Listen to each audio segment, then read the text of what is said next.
Well, guess what? It is Women's History Month, and I had a marvelous Women's History Month.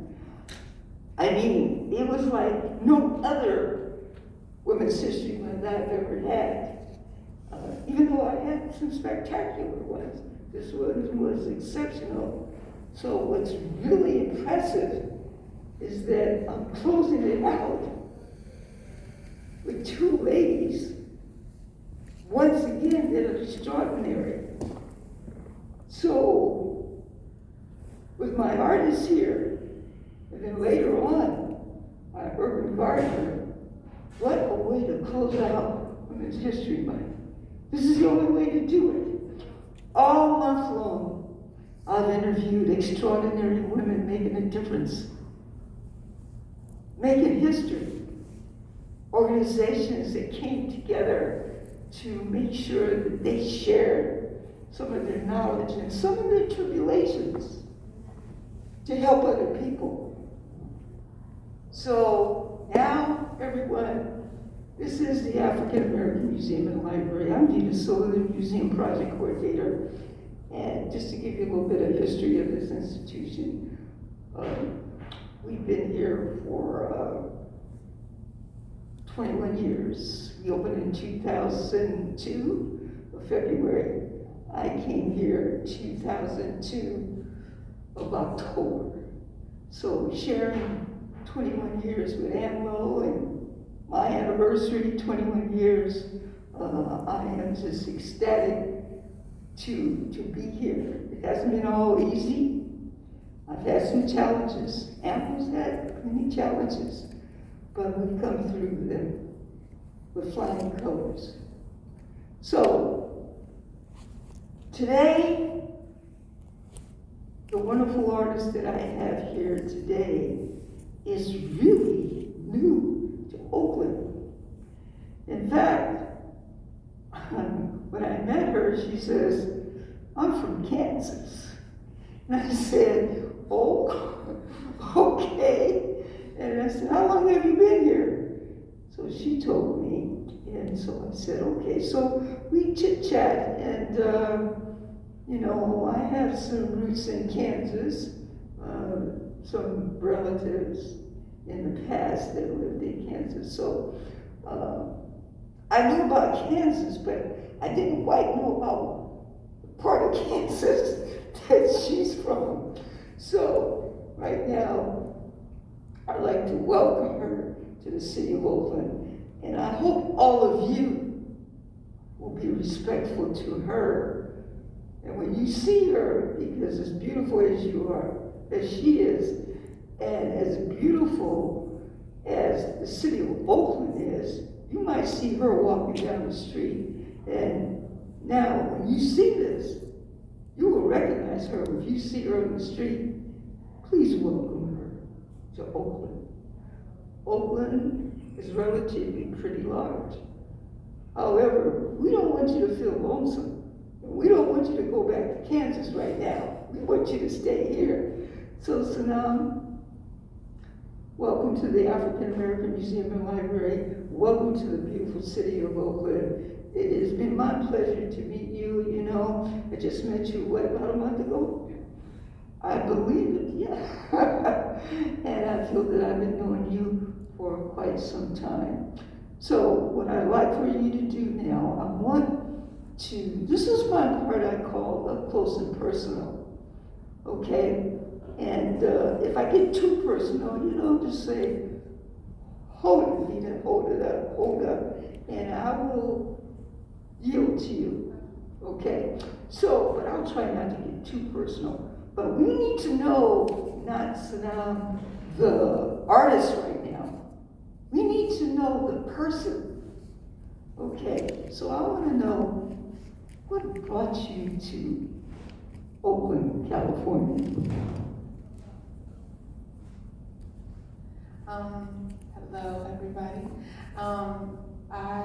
First of all, it's an honor and a privilege. Thank you all for being here and for coming to listen to me. to us have this discussion. But I came to Oakland because I got a beautiful opportunity from a woman named Jacqueline Ripple, who gave me the opportunity to come out here and preserve Black voices in the form of a magazine and an online platform.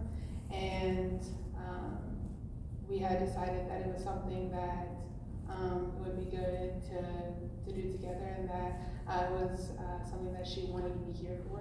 So I came out to Oakland kind of blind. I just willing to come out and help. So yeah. Okay, so what was your first? I'm gonna go a little closer to you so I can hold this mic for you. What was your first impression of Oakland?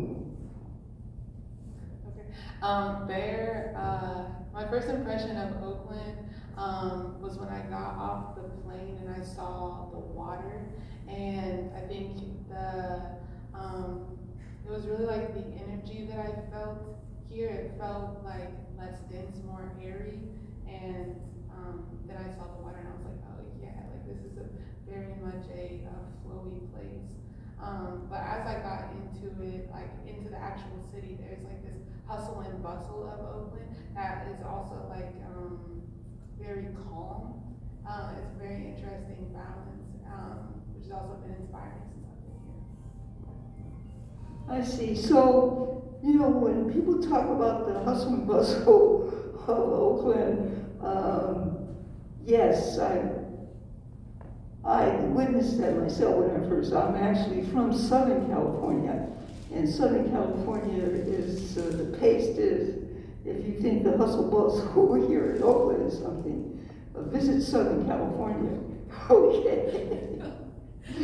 So, with your first impression, which is a good impression, what is your impression of the people here? Do you find the people easy to meet, or do you find it sort of a little difficult to meet people? I know for the most part, I think everyone's been really welcoming, and I've had beautiful experiences with people. I think that I've had very few run-ins with people that were unpleasant. But yeah, I think everyone here is, like, the community here is so beautiful and inspiring, and like, I feel really privileged to be able to bear witness to it. Yeah. I see. So what does Satnam do when she's not doing her beautiful artwork? I like to watch anime and do yoga. Yeah, and practice yoga. So those are my main hobbies. I also like to cook and be out in nature. I like to watch the sky. So very simple. So you like to cook. Well, what is your favorite dish to cook? Oh, that's a hard one. I think honestly, blueberry muffins. Blueberry muffins are my favorite. From scratch? Yes. Oh, you're good. Vegan? Are you vegan? Gluten-free, yeah, vegan and gluten-free, yeah. Good. Oh, I want to ask, this is sort of off the record, this next question. What, excuse me, everybody. What happened to my slice of German chocolate cake?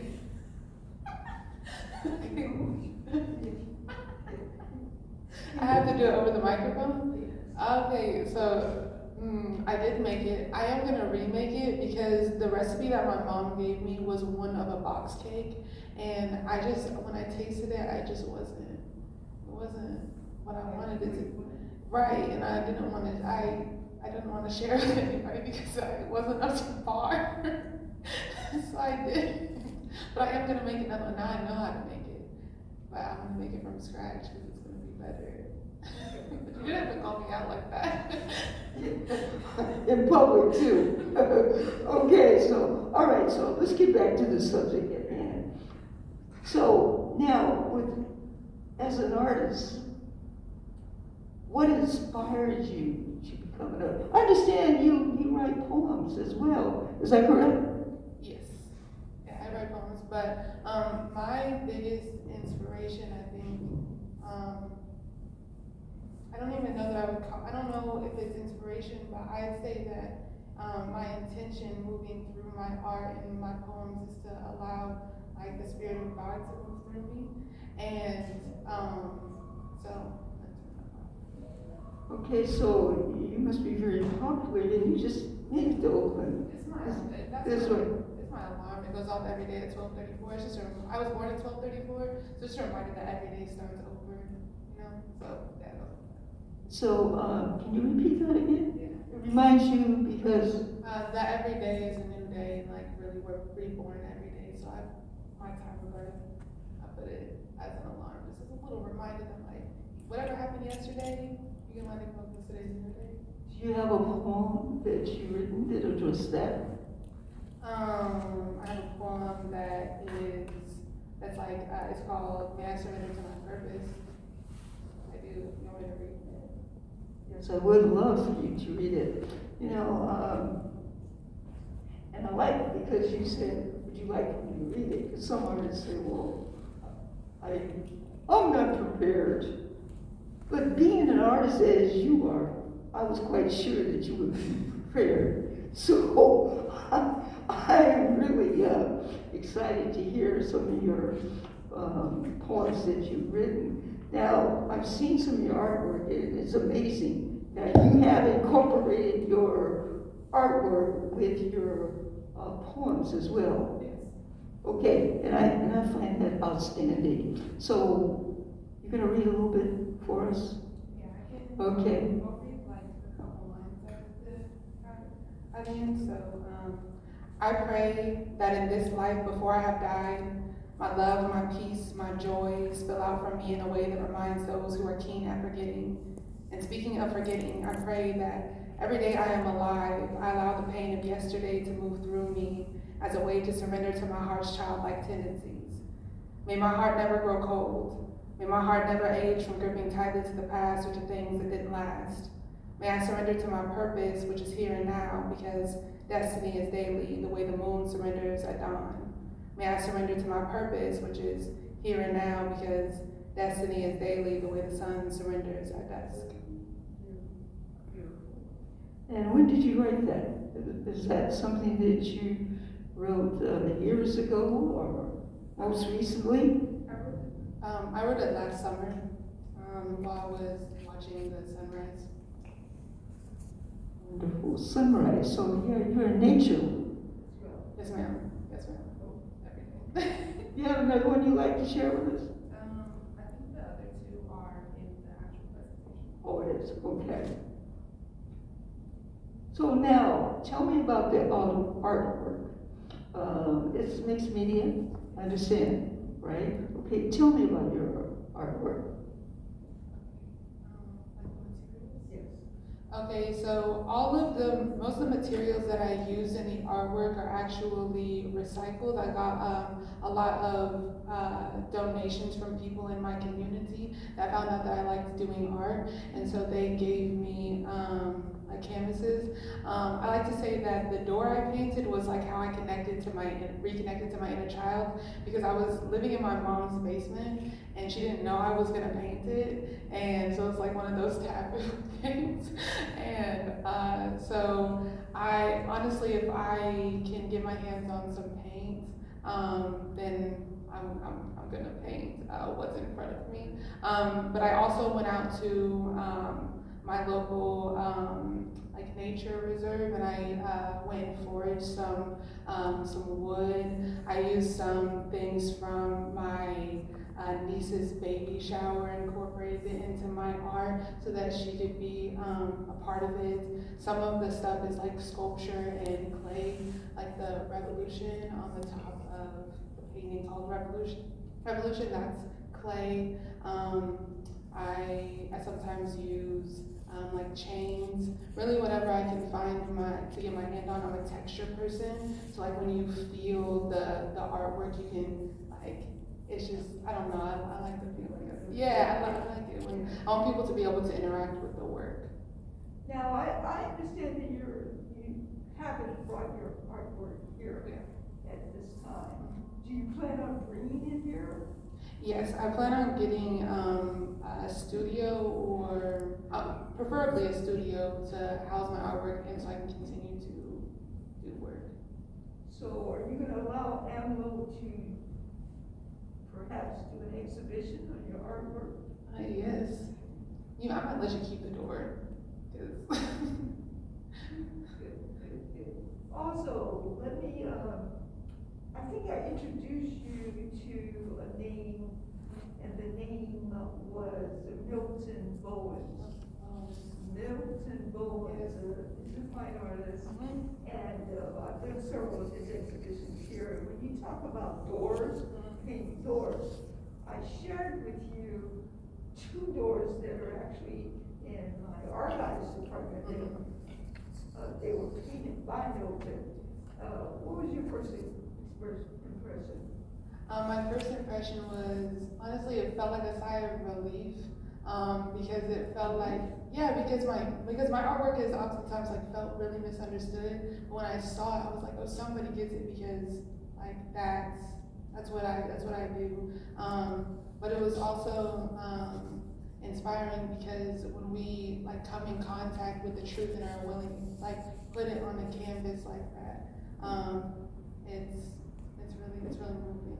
I also, you already know about the Malcolm painting is my favorite. I love like the reimagining of what already exists, that maybe that doesn't work in our favor, and reimagining it in a way that that works for us and with us. I love that. Well, you know, Milton is born and raised in Oakland. Yes, I think I shared that with you. If you get time, you want to Google him and check him out. He has some beautiful artwork as well. And your artwork kind of reminds me of his, because the way that you express yourself and the text that he has written for each of his pieces. It's sort of, some people sometimes get offended. When he was here, the first exhibition that I did with him here, he had about 14 magazine covers by Camden Nast, which is out of New York. And he took those magazines and he changed the covers of them.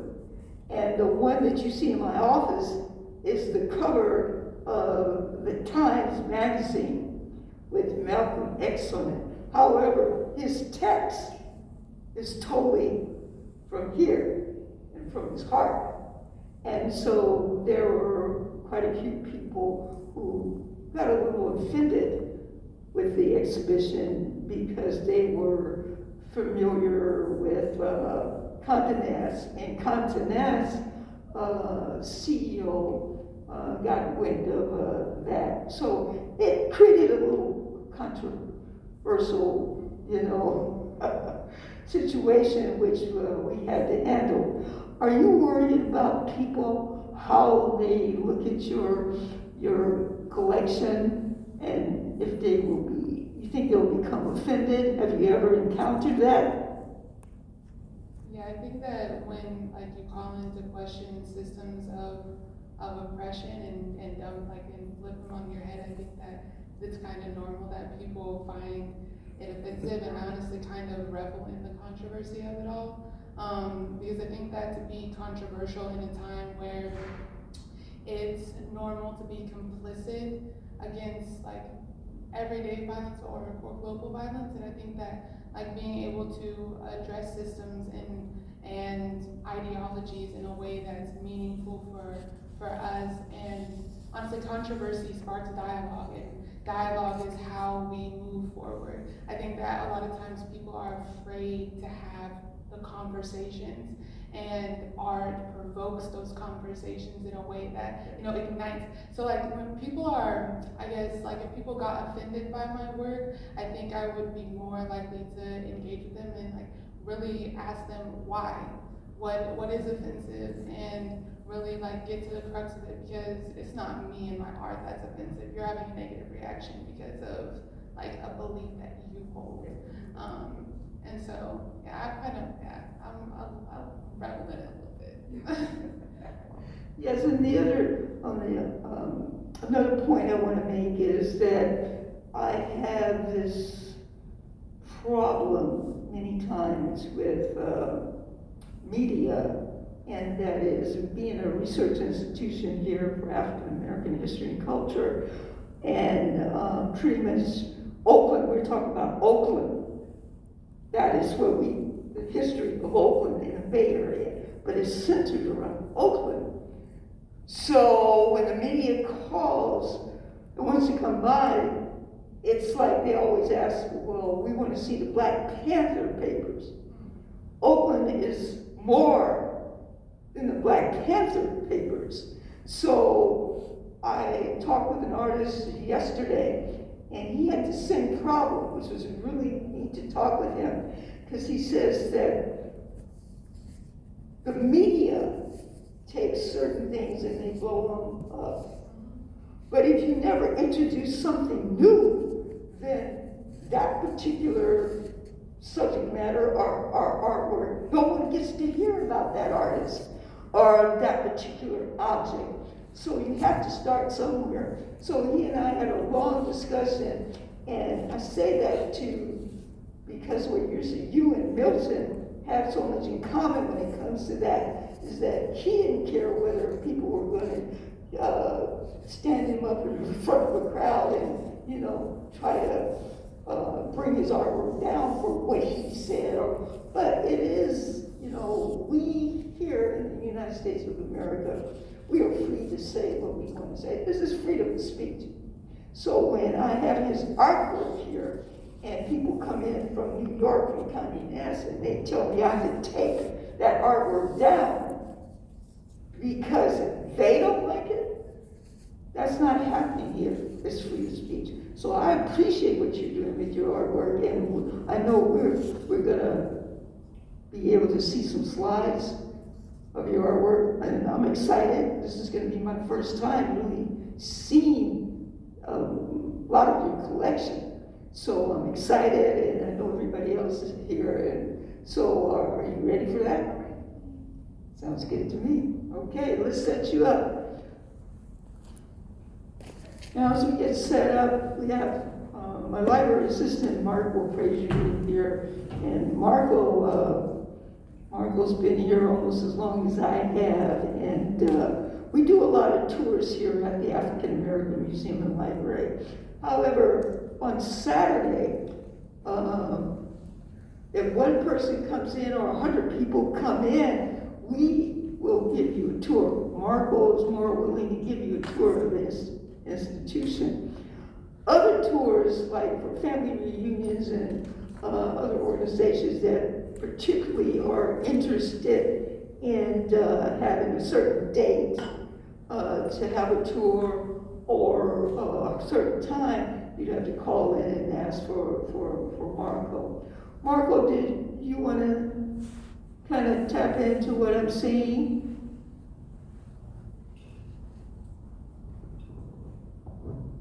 So yeah, good afternoon, everyone. So we do tours here on Saturdays at noon.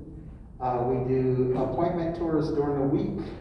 So if you're ever interested in one of those, we'll take you through each of the departments, which include our archives, which has over 160 collections, our reference library, along with the seed library, and upstairs here in the museum gallery where we have our permanent exhibit, Visits Tours Tomorrow, which talks about African Americans in Oakland, and then our temporary exhibits that we have up here as well. Yes. Okay. Can you tell us a little bit more about Visions Tours Tomorrow? So Visions Tours Tomorrow focuses on the history of African Americans in Oakland, beginning with the 1890s. We have about 30 panels up here that talk about everything from entrepreneurs to organizations. We have information on the Pullman Porters, Ida Jackson, the first African American school teacher in Oakland, and we also have oral histories up here that you can actually listen to as well. Okay, thank you. Okay, just give us a couple of minutes and we'll be ready to present some beautiful artwork.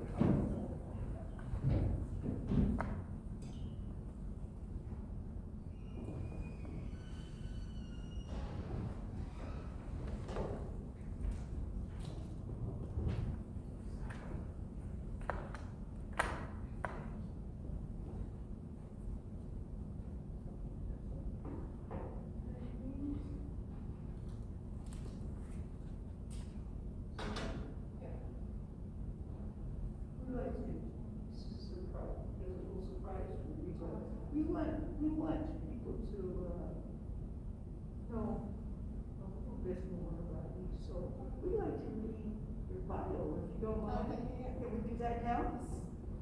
Marco. All right, so we have Satnam Sain. She was born and raised in Hutchinson, Kansas. She's a self-taught mixed media artist and an alchemist. In her collection, The New Laws, she subverts American propaganda and iconography to acknowledge America as concept. The Constitution, the Bill of Rights, the Declaration of Independence, the Pledge of Allegiance, the Congress, the President, the courts. They all rely on and harness the power of the people. So, where do the people get their power from? It is my hope, it is her hope, that when folks encounter her work, they begin to examine and shift their relationship to power. Who is steering your ship? Where are you going? The New Laws are guides that help her retrieve a true sense of power that is purpose-driven rather than reactionary. Now, in this historical concept, we cannot afford to assert our power to systems that serve to siphon our free will by reacting. We must be diligent. It is our reclamation of our sovereignty that permits us longevity as we actively pursue a world with more access to equanimity, justice, and truth. All right, so here she is. Appreciate y'all. Okay, this collection is called The New Laws, How Art Resurrected My Spirit. A little bit about me. Good? Yeah, I think I got it. Maybe.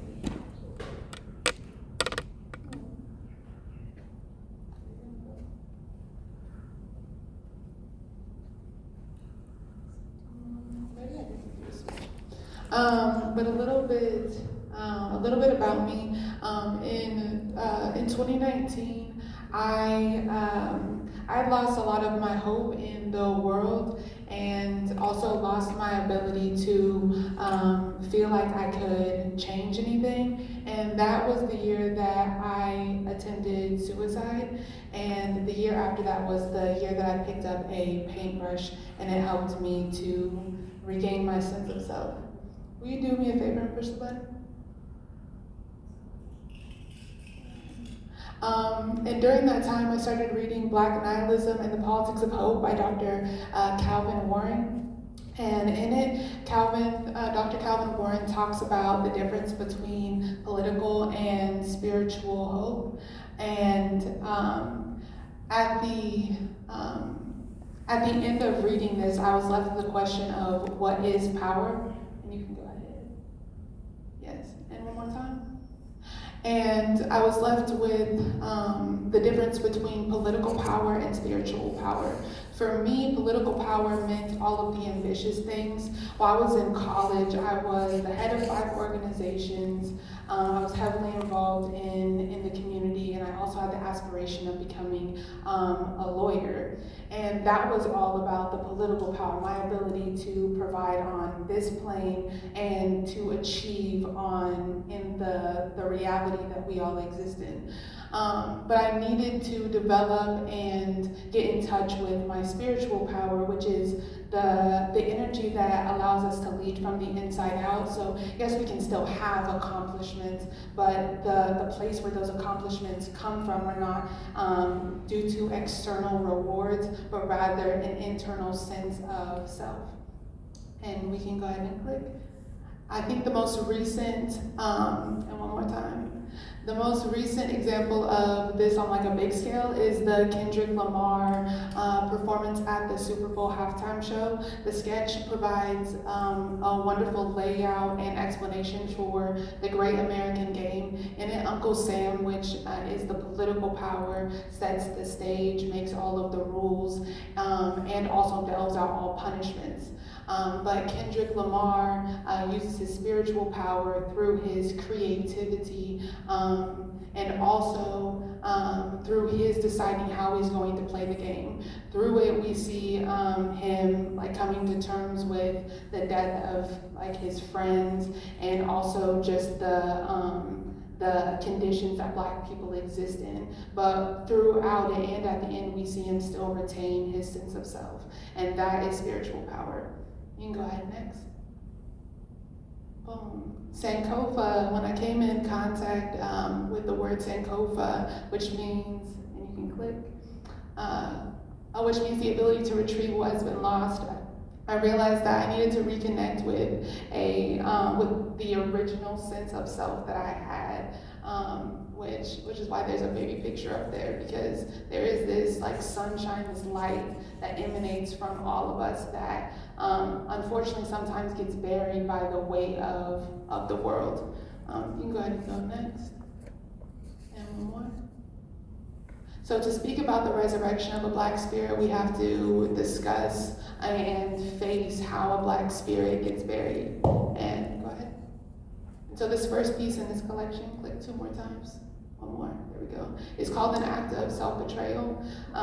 This is the first piece that I ever created. Before this time, I hadn't even picked up a paintbrush before, but I was laying in bed and sad and depressed after I had attempted suicide, and I felt really compelled to go and get a paintbrush, because I was really left with like a question of like, where do I go from here?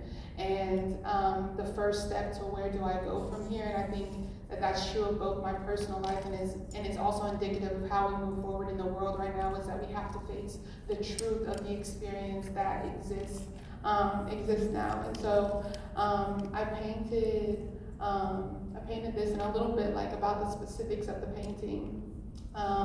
The red lips sort of symbolize like our desire to sort of cover up what's actually going on, and the blank pill bottle is sort of a recognition that the actions that we take, whether for good or for bad, we sort of don't really know the consequences of them. And it's also not painted, it's painted in to sort of magnify the distortion of reality that happens when we are stuck in the darkness.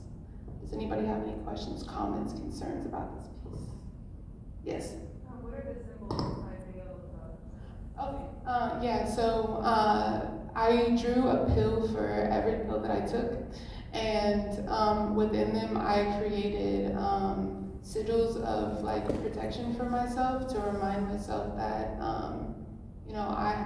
it was my choice, and I can also, that is a bitter pill to swallow, I can choose to take pills that are for my wellness. And you can go next.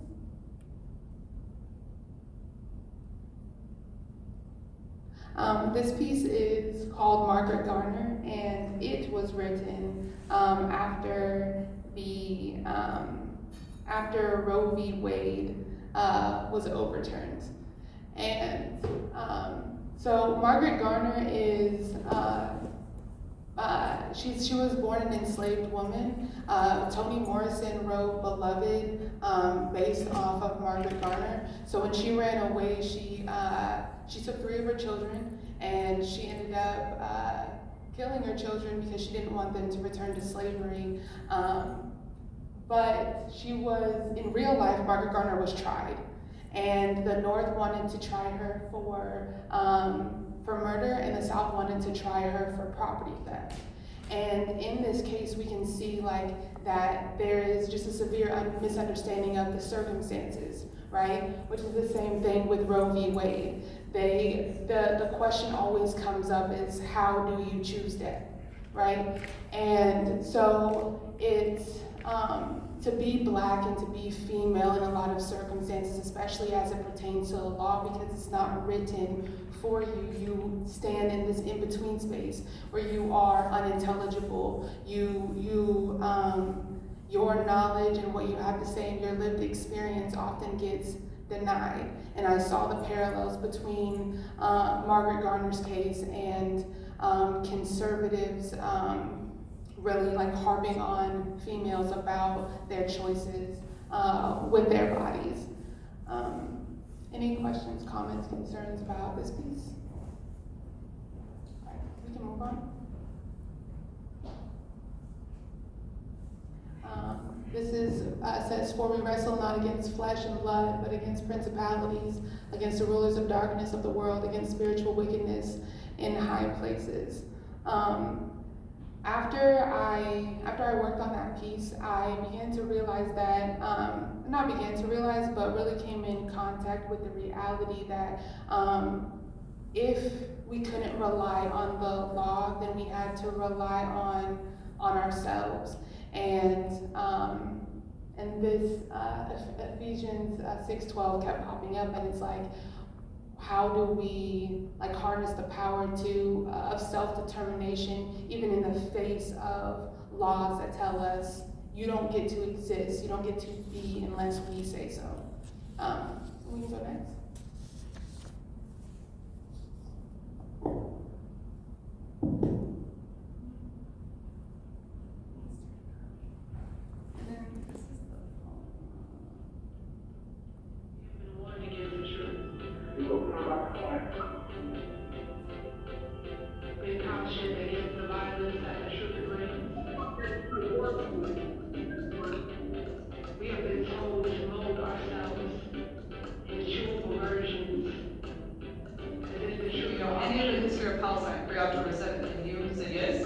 I would do. As if the truth has not only been to agitate those who are living a lie, we have vowed the violence. As if violence is inescapable. As if the violence of self-suppression is not worse than anything anyone can do to us. We received our most recent warnings from our elders, who told us to stay in the box of whiteness, hetero-patriarchy, ableism, capitalism, colonialism, and colorism, and laid out for us to protect peace, to prevent agitation, as if our very existence, the mere sight of our bodies, does not incite agitation, as if the responsibility for their peace lie on our shoulders. And I wonder if they know they have given us a warning against our very existence. You can go next.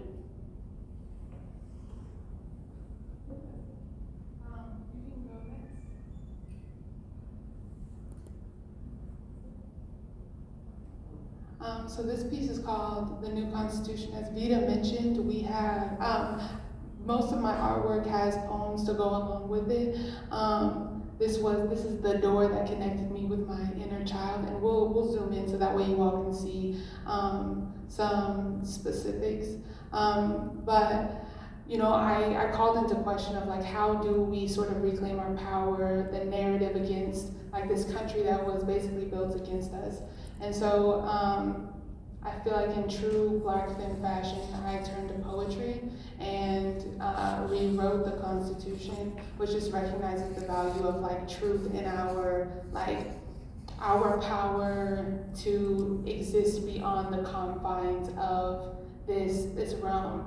Anytime they can kill us as much as they want, but we keep coming back generations stronger, right? Martin Luther King Jr. may have been killed, but his work still exists. Malcolm X, right? My grandmother, my great-grandmother, they're not physically here anymore, but that work and that legacy still lives on within us. And I feel like if we carry that with us, then it makes life and these challenges not as daunting or scary, because we are ingrained with the reality that there are really no new pains, and we are structured and built for this. You can go next. this is an up close part of the top. The sun and the moon, they symbolize the balance necessary between masculine and feminine energy. I drew a black female archetype as the president of the United States and subverted the colors as well as the direction of the American flag, which are purple and green to symbolize grace and growth. Here you can see the bow tie on top of the painted. That is a 3D, that's an actual, I made that bow tie. The cheek parts, the red parts, those are rhinestones. There are stars on there. And then the hat is inspired by Erykah Badu. During this painting, I had Erykah Badu on repeat. And so I wanted to pay homage to her. Do you have any questions about this part? Okay, we can move on. And this is the bottom, and you can sort of begin to see like the grass. It's coming off. It's coming off the page. The wood. The wood is what I foraged from the Dillon Nature Center in my hometown. At the bottom part, I wanted to pay homage to my ancestors and also just have a reminder that like when we ground ourselves, we can go to this space of nothingness and everything that is protected, and also a place where we can gain guidance from those that came before. But it's important that we stay rooted in that wisdom and also take time to sit with that wisdom. Go next. So this is I wanted to get a different angle so that way you all could see it. I wish you all could see the lettering a little bit better, but at the bottom of the tea plates it says to let go of, it basically says to face the truth of who you are every night so you can resurrect every sunrise. And then the cookies, they have like a texture on them, so they're 3D as well. The sugar cubes also have a textured crystal on it, so they're also 3D. And then, do you have any questions about this piece? Yeah. You included the cat from Alice in Wonderland, so what does that significance for you? Okay, I'm glad that you asked that question because I forgot to mention, I had also watched Alice in the Wonderland for the first time when I started painting this, and I thought it was, she goes to Wonderland and ultimately realizes that the real world is actually the part that's kind of backwards. And so for me, it's like, that's how I felt about the world at large. It was just like, there's this reality that we all agree to that's kind of absurd. And so it was just like a little homage to Alice in the Wonderland, that like the world that I created in these paintings or in my everyday life, like may have felt and looked strange to people, but for me, the outside world that is fighting, that belittles, that is violent, that doesn't make sense to me. So just like a recognition. Thank you so much for that question. You can go ahead. And this is just another angle. Oh no, I did want to talk about this, the green and the pink. So on the door, it looks like there's a 7 on it. And it's painted in this like watermelon pink color and the green. And it's actually meant to symbolize watermelon. I was reading this book called Watermelon Magic by Wally Amos. And he's the original founder of famous Amos Cookies. But he got his company and his name namesake stolen, so he couldn't even use his recipes or his name. But in his book, he writes about the ability to reclaim ourselves despite being like having things taken from us, and also to be able to define ourselves. The time that he grew up in, you were not supposed to eat watermelons if you were black. Like it was like a controversial thing. Like we don't want to be stereotyped. But he like took that and flipped it on his head, and I wanted to pay homage to him. Go next. This is just the middle cut of it. You can go next. And one more. Okay, this painting is called Revolution. I painted this during the George Floyd protests of 2021. I started painting it in 2021 during the George Floyd protests. I grew up in a very small and white town, and so as I started walking around this town, I noticed that there were American flags kept popping up. And there was like this sense of pride in what they were doing despite people saying we're hurting. And it made me really angry, and so I really wanted to take back my power from that anger and turn it into something that would be beneficial to us as a people. And so I also wrote this, I don't want to call it, I kind of call it the Pledge of Allegiance. It's called the Pledge of Allegiance. It can be a mantra, but it says, I pledge allegiance to self, the ancestors on which I stand, and those that are birthed, one being with God, embracing peace and justice for all my niggas.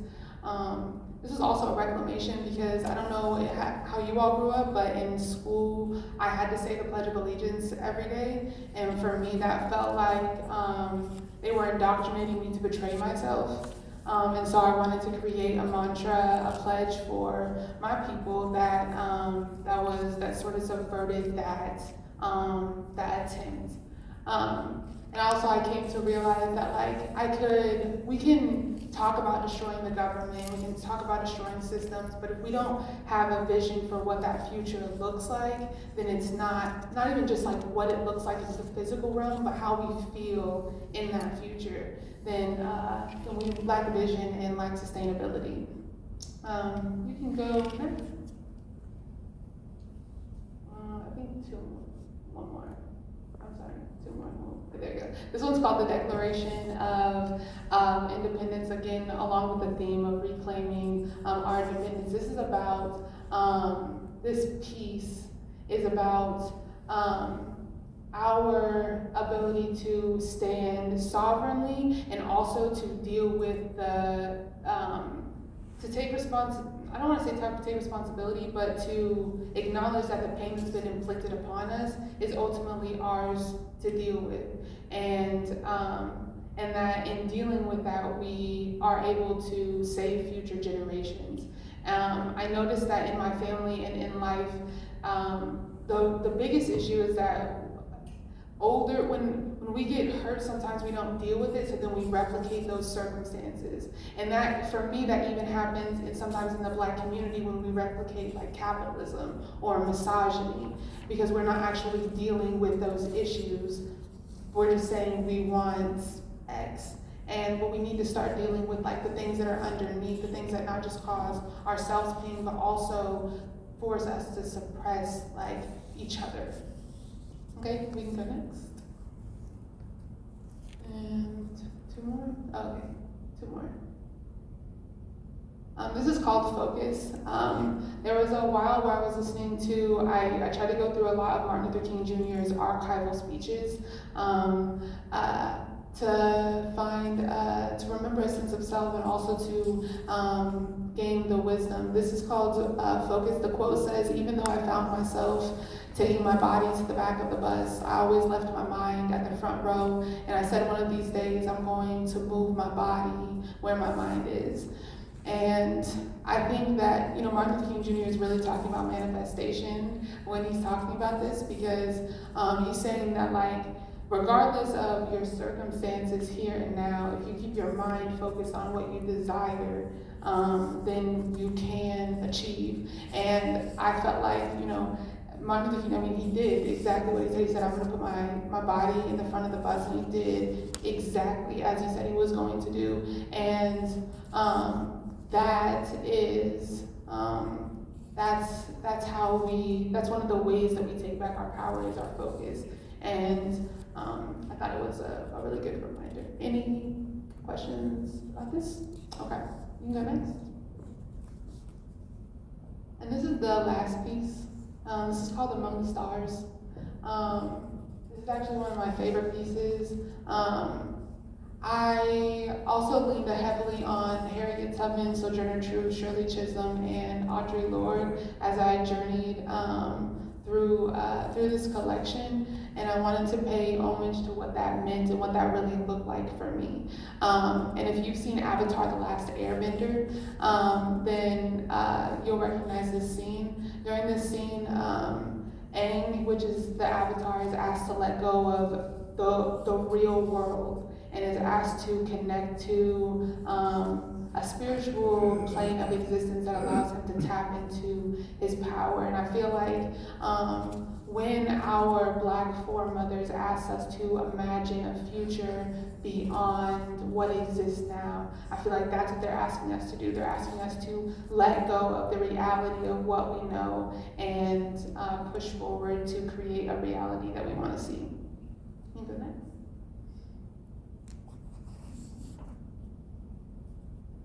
This is just a close-up of the bottom part. This is part of a poem called Experiment 8397, which will play at the end. But any questions, comments, concerns? Okay, you can go next. And I think you need to do a 2 there. One more. Oh no. But this is the top. I drew it in the form of a compass because I felt like each one of these women sort of directed me in a specific way. For Harriet Tubman, she ran like a quarter of the way across a nation, and what that means is that she was so grounded in not only her power but the power of God, and was very in tune with her mission. And for me, that's a very grounded energy, and so she very much inspired me to stay true to who I was, what I knew, and to keep moving forward regardless of the limitations that people placed on me. On the east, we have Sojourner Truth, which in her speech, Ain't I a Woman, sort of declares this reclamation of identity from white supremacy and creates a foundation which allows Black women to define themselves for themselves. And the east represents air, it represents the new day. And in the south, we have Shirley Chisholm, which is not just a trailblazer in Congress and in her community, but also just had this way about her of not disrespecting people, but also not taking disrespect. One of my favorite stories about her was when she was in Congress, a congressman would cough in his handkerchief every time she walked in. And she hadn't noticed it, but somebody else had and told her about it. So the next day she brought in her own handkerchief and walked past him and did the same thing. And she was like, well, he never did it again, right? And it's like having the audacity to not just to confront the reality, right? It's like, you want to play that game? Okay, we can play that game, but you don't like it, do you, right? And that's that fiery South energy. And on the west, we have Audre Lorde, which her work just calls you to go deeper in yourself. She talks about and poetry is not a luxury. She discusses how there's a place in each of us that's dark and ancient, right? That's been protected. It's where the seeds were planted, and so she offers us the opportunity to go deeper into our emotional state to really be in tune with what feels right to us. And the west is for water, and we can go next.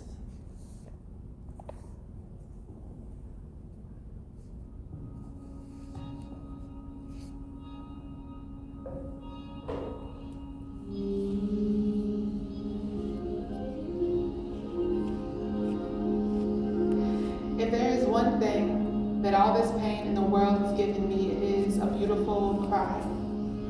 It's a movie star type cry, a stream from one eye and an alligator drop out of the other. It's soft, sweet. A smile because I remember that pain is now a sigh of relief, bittersweet. Memories flash and fade like stars in the night sky to become one with the galaxies. I am one with the galaxies. Encounters with the world unfold like conversations between trees. God consciousness streams like mycelium to feed me the nutrients I need through the roots of my feet, and I find myself so deep in the earth that she opens the galaxies, and there is so much love for me. This is God's energy. Engulfed in grace, creation, I am creation.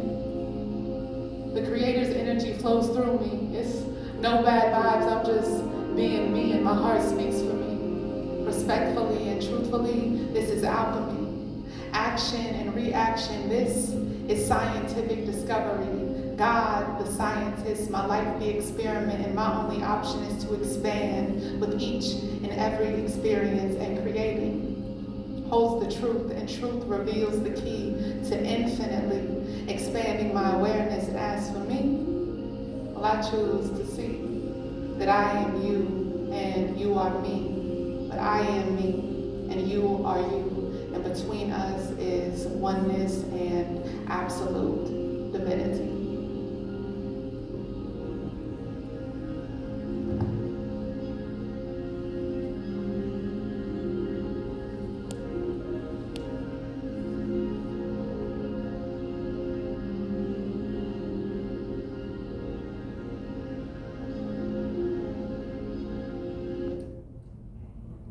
That's all, folks. Thank you so much.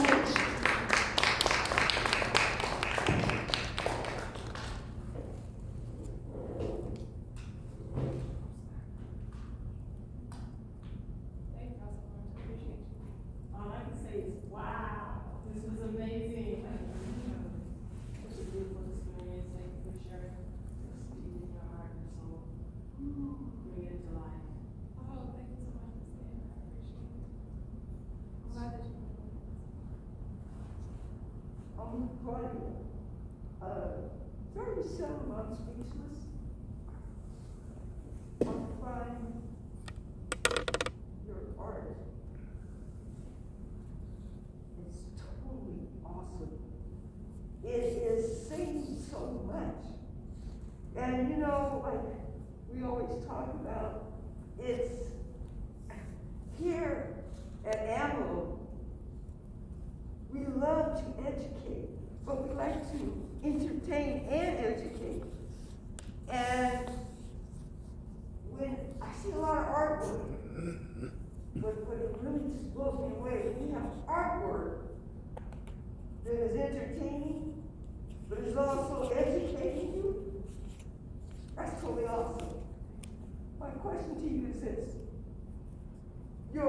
I noticed your color palette, you stay with pink, yellow, green. Why? Honestly, I had it, it's not something that like was intentional, but now that you say, okay, it was not. It was not intentional. Now that you say that, so my mom's favorite color is pink. My dad's favorite color is green. And they used to call me Sunshine, so the yellow, pink, and green kind of makes sense. But I think that during that time, I also,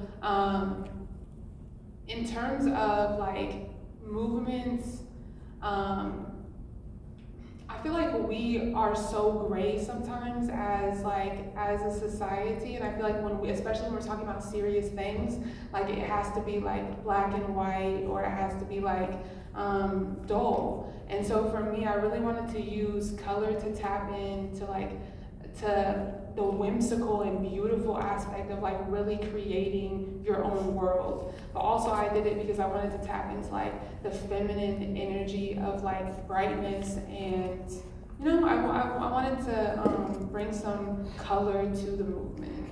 Yeah. And so, how did you come up with the title of the collection, The New in You Law? Okay, so I read and am reading Sacred Woman by Queen Afua, and in it, Nu is it's a Kemetic symbol for the womb, and for me, this is like the new laws coming from the original source of life. And so while I was in this collection, I was studying the Bible, but I was also studying Sacred Woman and reconnecting with like the essence of like the female anatomy, which is like we create all life on this earth, right? And I feel like if we don't have laws that respect that fact, right? The fact that like before all of this existed, there was the womb, you know? And so I felt like that, and that's the place that I feel like I saw and I dug into as I created the collection. So now, how long have you been? 5 years. Like that, the During COVID, after COVID? yeah. So the act of self betrayal. That was my first painting. That was your first one? Mm-hmm. Yeah. I mean, my mom when I was younger, we used to like take the puffy paint and we used to like paint shirts, like for events and stuff like that. But other than that, no. I had actually a very big aversion to art because I thought it was not intellectual, and so like up until I quit school, and I needed it, right? So like, isn't it funny, like the things that we deny are the things that we need sometimes, and that was kind of part of it. Was like I denied art in all forms until I needed it, and then it was there. So yeah. Yes. Well, I think everybody will agree here that totally amazing piece of work here. What's the future for Satnam and her art collection? Well, I'd like to present like I have the full collection here, but I'd also I'd like to create a course and a class that's based on like reclaiming like your spiritual self through art, and it doesn't even have to be that heavy, but I would really like to like teach people how to like not create, but to allow themselves to go to that place so that they can, you know, be the master of their own reality. As far as painting, Mm-hmm. okay, I understand what you're saying as far as painting. Will you be extending this particular collection? Yeah. Mm-hmm. Yeah, I have a lot of And it. will you be creating another collection other than this one? So yes and yes. So I think there's like 4 more paintings right now that I want to add, to this collection, but I don't know that this collection will ever stop growing because it's how I come to terms with what's going on in the world. And so I don't know that this collection will ever stop, but I have been very inspired since I've been in Oakland to create from a place that's not combative, you know? So like back in the yellows, I'm very much into the yellows, so I recently painted and drew this one. It's like a fist, and it says encourage somebody, and it's yellow. So my art is definitely shifting since I've been here, which I'm excited about. I'm curious to see how it shifts. And it's so funny, you said pink, green, and yellow, and I'm like thinking, that's exactly what what I was thinking about this next one. So yeah. Well, you know, I'm really just so excited to have you here at AAMLO, and I've been here quite some time, and I've seen a lot of artwork, but I haven't seen this. Mm. The whole concept is just been very intriguing. Mm. I'd like to see more of it, and I Yeah. hope, and you are in a position to just keep this collection just growing. Yeah. Okay, because of the way that you have put it together. So So I appreciate it. Anyone else have any questions or? What's that? Overall, I saw there was like a theme of maybe like TV and film, whether it was coming from the Avatar references. Obviously, the one that I was mentioned. Even one of my favorite lines was the movie star cry. Yeah. Can you just like talk a little bit about how maybe that inspired your art? Oh yeah, absolutely. I think that like film and photography is like one of the ways that we are most honest in this world, and I think especially like whimsical TV, like because it's not so heavy when the truth is being told in those ways, and so I think it's easier for people to digest sometimes, and I have always loved movie and TVs, like TV shows since I was a kid, and I think that if you watch them with the intention of understanding them, you learn so much. And I really wanted to pay respect to like the TV shows and the movies that helped me grow. And that the movie Starts I Cry, it's like there is like you know, people always like, a lot of times people will be like, oh, you have a pretty cry. Like they'll tell me like, I'll be crying. Like, oh, you're like, oh, I wish I cried like that. Like, dude, chill. But it's like, but when you like, when you sort of like come to terms with like pain as a natural part of life, I think that obviously there are times where like you blubber, but like the tears come, but they come in such a, like in a way that's moved, that you are moved by, and like in the same way like TV, it happens in TV shows. But yeah, no, Alice in the Wonderland, Cruella, what else was I watching during that time? Soul, like that was definitely my Disney Plus era. I was definitely watching a lot of like old Disney movies. But I think that like little kids movies, I should say, like those cartoons, and that's why I like anime too, because I think that they teach, and if you watch them as adults, then you're able to really digest the lessons. Because as kids, like you get them, but they're like really seeds planted, but like you need to experience it again to sort of like watch the seeds blossom.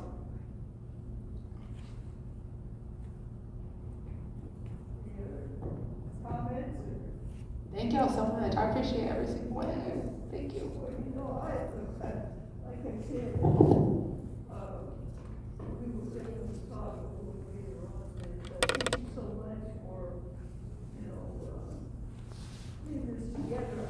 I didn't get a whole lot of time to put this together. However, I can tell how creative you are. You put it together and I understand that you are now a member of the Friends Stewards of AAMLO, and I want to take this time to acknowledge the president and Sandy Cole Founder that is in the audience. That's Claudia Noble and Tracy Bedford, who are in the audience. You want to come up and tell us a little bit about the Friends Stewards and how we support the institution?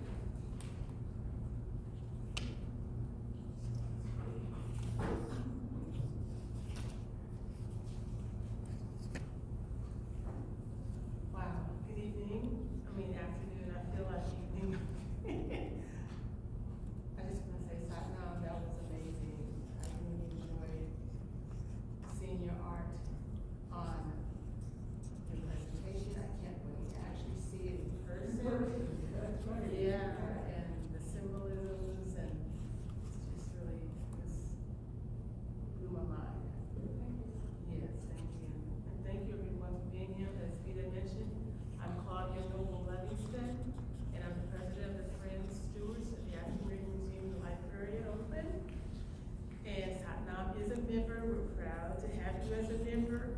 And as the Friends Stewards of AAMLO, we are the supporters, and in partnership with the African American Museum and Library in Oakland, we help to put on programming.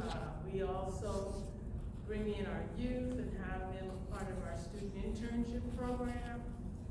we are more than friends. We are working on a project right now, which is our Elders Oral History Project, where we are capturing the stories of our elders. Our elders have lots of wisdom and some untold stories that we're excited about bringing to life here at AAMLO, and they will be archived here. You know, Vita may have mentioned earlier, there are 4 departments here. The Seed Lending Library is one of my favorite departments. And we have the archives, we also have the reference library, and then the museum gallery floor, where today's event is an example of the type of programming that is put on here at AAMLO. And I am, once again, so appreciative and really honored that I was able to witness your firsthand, you know. Would be nice to have a larger audience, but 500, whatever, we are here to present our truth. You know? And I'm sure those who witness it today are feeling the same way I do. It really was enlightening. And if you're interested in becoming a member of the Friends and Stewards, we have applications available for you. And we welcome you. We welcome you. So thank you for allowing me this brief moment to speak. You're quite welcome. Thank you. So now it's like, I don't know. First, I call her my intern. Then I call her my sister. Then I call her my niece. So she graduated, you know, so she is by far always the artist and the poet. And this is my first time witnessing what I already knew, but just hadn't seen it, right? But when you know something, you know what I'm saying? When you know something, You see it in that person. and you see it in that person, just like you gotta pat yourself on the back and say, I knew it. I knew it. So, I have some other plans for you, and I thank you for, putting this together and being here and supporting the Friends Stewards. You did not hesitate to join. You hadn't been here that long. You just came in and you said to me, you said, well, I want to do something here. Well, what do you have me to do? It was like, just name it. I don't really care what it is. I just want to be a part of this institution. And from there, you just said, oh, Friends Stewards support AAMLO. I'm in. So I thank you for that. Because you have people that come to all these events, and some of them, they say, well, I'm going to send my application in. Maybe they do. A lot of them do. And some say they think, yeah, I'm going to join next time. And some do. And a lot. But when you made up your mind, it's instant. You didn't even hesitate. So I thank you for that. I'm ready for the space that you all create here and the opportunities that you provide for us to show up.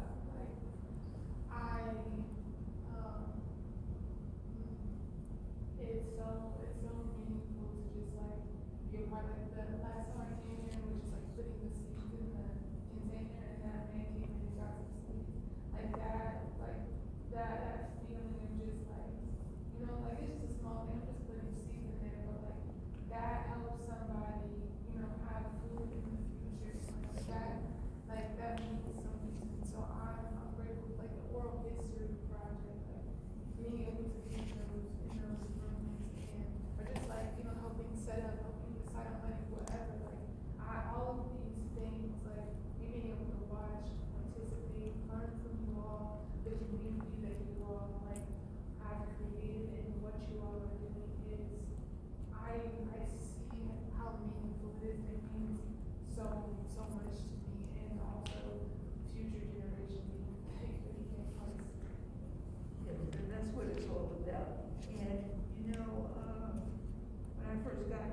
used to get a little, I guess for lack of another word, a little depressed when I put an event together and I had 5 people here and,